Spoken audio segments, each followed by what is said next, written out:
நகை பைத்தியம் சிறுகதை. ஆசிரியர் சங்கரன் அவர்கள். மணி 9:30 ஆகிவிட்டது. ஜெகதீசன் அவசர அவசரமாக ஆபீஸுக்கு கோட்டை மாட்டிக்கொண்டு புறப்பட்டான். புறப்படும் போது கோட்டு பையை பார்த்தான். பையிலே பேனாவை காணவில்லை. எரிச்சலாக வந்தது அவனுக்கு. இந்த வீட்டில் ஏதாவது வைத்த இடத்தில் இருந்தால்தானே. வசந்தா, பேனாவை பார்த்தாயா என்று கத்தினான். கையிலே டிஃபன் பொட்டலத்துடன் உள்ளே இருந்து வந்தாள் வசந்தா. நானா பேனாவை எடுத்தேன்? எங்கேயாவது வைத்துவிட்டு என்மேல் ஏன் எரிந்து விட வேண்டும் என்ற பதிலுக்கு கூச்சல் போட்டாள். நல்ல வேளையாக மேஜை டிராயரிலேயே பேனா இருந்து அகப்பட்டு விட்டது. டிஃபன் பொட்டலத்தை கோட்டு பையிலே திணித்து கொண்டு கிளம்பினான் ஜெகதீசன்.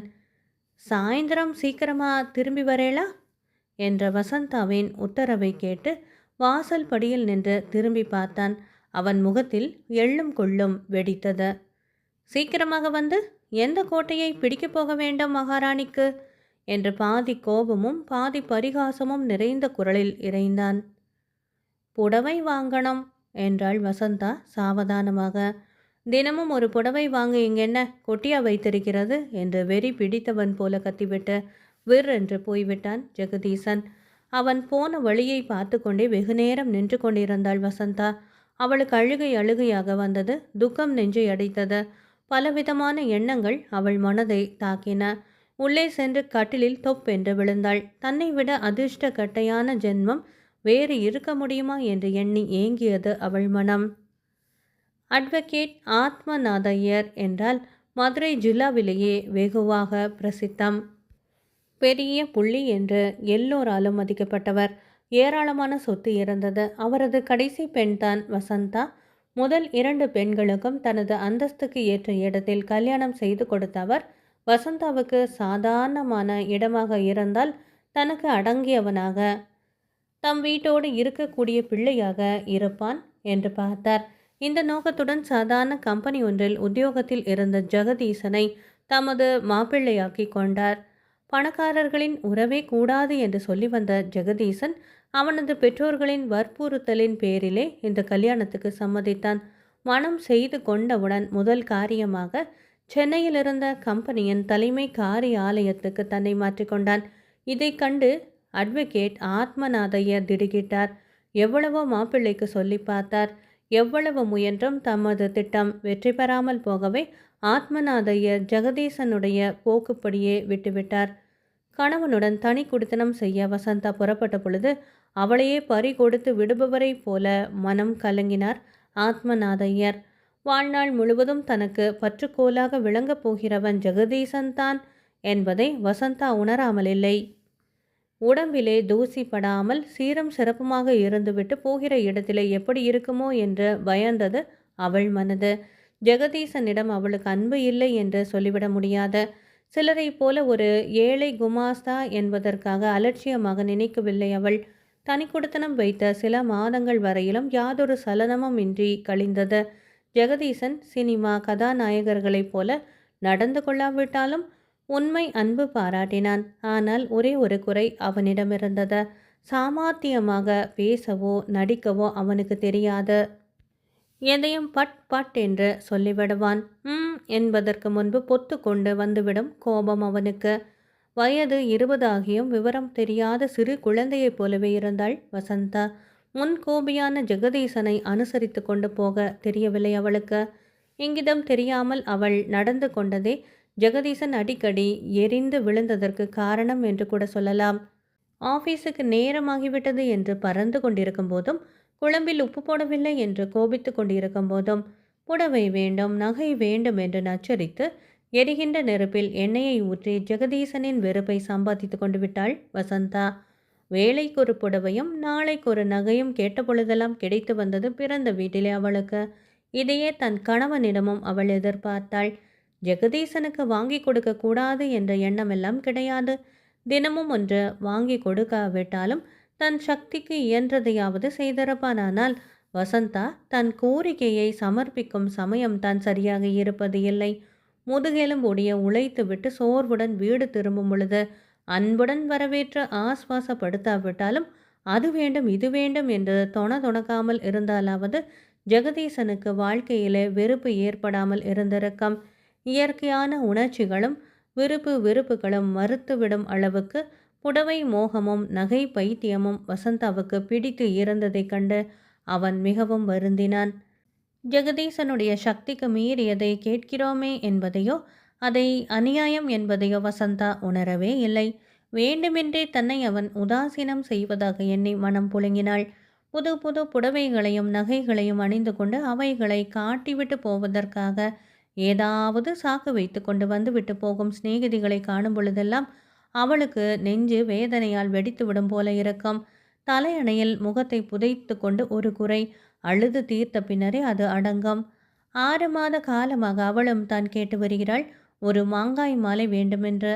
இன்றைக்கெல்லாம் இருந்தால் 4 பவுன்கள் ஆகும். இதை கூட செய்து தர மறுப்பதைக் கண்டு அவளுக்கு துக்கம் குமுறி கொண்டு வந்தது. தன் வயதை ஒத்த பெண்கள் விதவிதமான உடை உடுத்தி குதூகலமாக பல இடங்களுக்கு போய் வருவதை பார்த்து பொறாமையால் புழுங்கியது அவள் மனம்.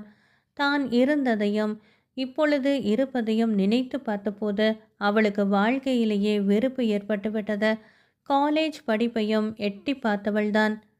ஆனாலும் அவசியமில்லாத எதையெல்லாமோ அலசி ஆராய்ந்து படித்து தெரிந்து கொண்டவள் தான் சந்தோஷமுடன் வாழ்க்கை நடத்துவதற்கு என்ன வேண்டும் என்பதை தெரிந்து கொள்ளாதது அவளுடைய தவறு என்று எப்படி சொல்ல முடியும்? ஜெகதீசனோ தனது வாழ்வை கசந்து போகும்படி செய்துவிட்டவள் வசந்தாதான் என்று எண்ணினான். ஜெகதீசனாலேயே தன் வாழ்வு சூனியமாகிவிட்டதாக எண்ணி பொறுமிக் கொண்டிருந்தாள் வசந்தா. கமலாவின் கணவரும் அவரை போன்ற வேலையில் இருப்பவர் தானே. அவர் மட்டும் கமலாவுக்கு மாங்காய் மாலை வாங்கி கொடுக்கவில்லையா? இவரால் மட்டும் ஏன் முடியாதாம்? கொஞ்சமாவது அன்பு இருந்தால் தானே என்று தனக்குத்தானே நொந்து கொண்டாள். இப்படி பல விதமாக எண்ணி எண்ணி கண் கலங்கினவள் அப்படியே சற்று நேரத்தில் தூங்கி போனாள். என்றும் இல்லாத திருநாளாக வசந்தா வசந்தா என்று வாய் நிறைய மனதில் சந்தோஷம் பொங்க கூப்பிட்டு கொண்டே உள்ளே நுழைந்த ஜெகதீசனை கண்டு வாரி சுருட்டி கொண்டு எழுந்தாள் வசந்தா. காலையில் கோபத்துடன் படுத்தவள்தான். மத்தியானம் சாப்பிடக்கூட இல்லை. அழுது அழுது அவள் கண்கள் கோவை பழம் போல சிவந்திருந்தன. கன்னத்திலே கண்ணீர் வழிந்து கரையிட்டு இருந்தது. வெகு நாட்களாக கேட்டு கொண்டு இருந்தாயல்லவா, இந்தா என்று சொல்லி கையில் இருந்த அழகிய சிறு பெட்டியை அவளிடம் கொடுத்தான் ஜெகதீசன். மெல்ல அதை வாங்கி திறந்து பார்த்த வசந்தாவின் முகம் ஒரேடியாக மலர்ந்தது. மனம் உவகையால் துள்ளியது. புது மெருகுடன் மளமளவென்று விளங்கும் மாங்காய் மாலையை எடுத்து கழுத்திலே அணிந்து கொண்டாள். அவள் துக்கமெல்லாம் இருந்த இடம் தெரியாமல் ஓடிவிட்டது. குதித்து பாட வேண்டும் போல இருந்தது அவளுக்கு. நகையை கொடுத்துவிட்டு சற்று நேரத்துக்குள் அடுத்த வீட்டுக்கு சீட்டாட போய்விட்டான் ஜெகதீசன். வேலையெல்லாம் முடிந்து விச்ராந்தியாக படுக்கையிலே படுத்த போதுதான் நகையை வாங்க ஜெகதீசனுக்கு எப்படி முடிந்தது என்ற எண்ணம் ஏற்பட்டது வசந்தாவுக்கு. என் தொந்தரவு பொறுக்காமல் எங்கேயாவது கடன் வாங்கியிருப்பாரோ என்றும் எண்ணினாள். இப்படி பல விதமாக ஓடியது அவள் சிந்தனை. இந்த சமயத்தில் வசந்தா, விஷத்தை கேட்டாயா என்ற பதட்டத்துடன் கமலா ஓடி வந்ததைக் கண்டு பயந்து விட்டாள் வசந்தா. உங்கள் வீட்டுக்காரர் கம்பெனி பணத்தை கையாடி விட்டாராமே, போலீஸில் வந்து பிடித்து கொண்டு போயிருக்கிறார்களாம். இப்போ என்னடி அவருக்கு அவ்வளவு பணமுடை என்று கேட்டாள் கமலா. அதற்கு மேல் எதுவும் வசந்தாவின் காதுகளிலே விழவில்லை. உலகமே வெடித்து தன் தலையிலே விழுந்தாற் போல இருந்தது அவளுக்கு. இப்பொழுது என்ன பணமுடை என்ற கமலாவின் கேள்வி மீண்டும் மீண்டும் வந்து அவள் என்ன திரையிலே வட்டமிட்டது. எனக்கு நகை வாங்கத்தான் இந்த காரியத்தை செய்துவிட்டாரா என்ற சந்தேகமே திரும்ப திரும்ப அவள் உள்ளத்திலே எழுந்தது. தப்பவே வழியில்லை, குற்றத்தை அவர் ஒப்புக்கொண்டு விட்டாராம் என்று தொடர்ந்து கமலா சொல்லி கொண்டிருந்தாள். அவள் அதை கேட்டு நெஞ்சம் வெடித்து விடும் போல திணறினாள். ஜெகதீசன் திருடிய வழக்கு கொஞ்ச நாட்களில் கோர்ட்டுக்கு வந்தது. ஊரெல்லாம் அமர்க்களப்பட்டது. கோர்ட்டிலே குற்றத்தை ஒப்புக்கொண்டு விட்டான் ஜெகதீசன். என் மனைவியின் தொல்லையை பொறுக்க முடியாமல் தான் இதை செய்தேன் என்றான் ஜெகதீசன். 6 மாதம் கடுங்காவல் என தீர்ப்பு கூறினார் நீதிபதி. உடனே போலீஸ்காரர்கள் கையிலே விலங்குடன் கட்டி இழுத்து கொண்டு போனார்கள் ஜெகதீசனை. அப்போது அவளுக்கு தன்னை சுற்றியுள்ள எல்லாமே சுழல்வது போல இருந்தது. உனக்காகத்தானே இதை அவர் செய்தார். புடவை நகை என்று பிச்சு பிடுங்கி எடுத்தாயல்லவா, உனக்கு வேண்டும், இதுவும் வேண்டும், இன்னமும் வேண்டும் என்று விடாமல் சொல்லி கொண்டு போனாள் கமலா. ஐயோ, எனக்காக செய்தாரா? எனக்கு நகை வேண்டவே வேண்டாம் என்று வெறி பிடித்தவள் போல கதறினாள் வசந்தா. உன்னால தானே இந்த கதி என்ற சொற்கள் இடைவிடாது அவள் காதுகளிலே வந்து ஒலித்தன. அதிர்ச்சி தாங்காது எழுந்து உட்கார்ந்தாள். கண்களை கசக்கி அகல விழித்து எதிரில் நோக்கினாள். எல்லாமே பிரமை, எல்லாமே கனவு. ஆம், அவள் இத்தனை நேரம் கண்டது எல்லாமே கனவு. அவளுடைய கணவன் நகை வாங்கி வந்தது, களவாடியது, கோர்ட்டில் ஏறியது, கைது செய்யப்பட்டது யாவும் கனவு. காலையில் கோபித்துக்கொண்டு ஆபீஸுக்கு போன கணவன் இன்னும் திரும்பி வரவில்லை. அதற்குள் எவ்வளவு கெட்ட சொப்பனம்! எனினும் அவ்வளவும் சொப்பனம்தானே, உண்மை அல்லவே என்பதில் அவளுக்கு சற்று ஆறுதல் ஏற்பட்டது. ஆனால் அன்று மாலை வீட்டுக்குள் ஜெகதீசன் எதிர்பாராத விதமாக உண்மையிலேயே கையில் நகை பெட்டியுடன் நுழைந்தான். எதிரில் வந்த வசந்தா, இதை முதலிலே திருப்பி கொடுத்துவிட்டு மறுவேளை கவனியுங்கள் என்று உத்தரவிட்டாள். இதை கண்டு அப்படியே ஸ்தம்பித்து நின்று விட்டான் ஜெகதீசன். விவரிக்க முடியாத பயம் அவனை சூழ்ந்து கொண்டது. உடம்பு குப் என்று வியர்த்து விட்டது. ஏன், என்ன என்று தழுதழுக்க கேட்டு வைத்தான். இதற்கு எவ்வளவு பணம் கொடுத்தீர்கள் என்று கேட்டாள் வசந்தா.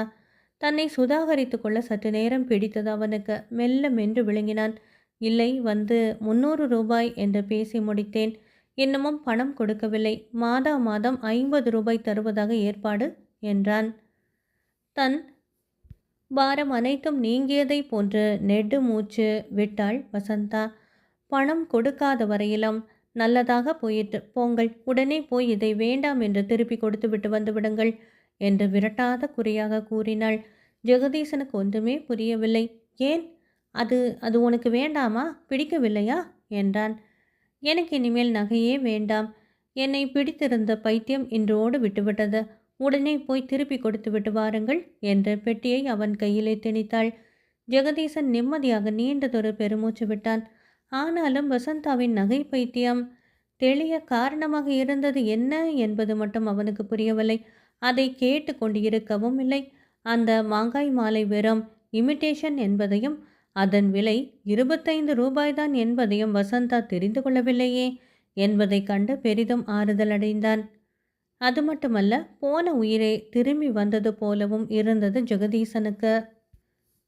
அன்பானவர்களே, சங்கரன் அவர்கள் எழுதிய நகை பைத்தியம் சிறுகதை நிறைவு பெற்றது. நன்றி.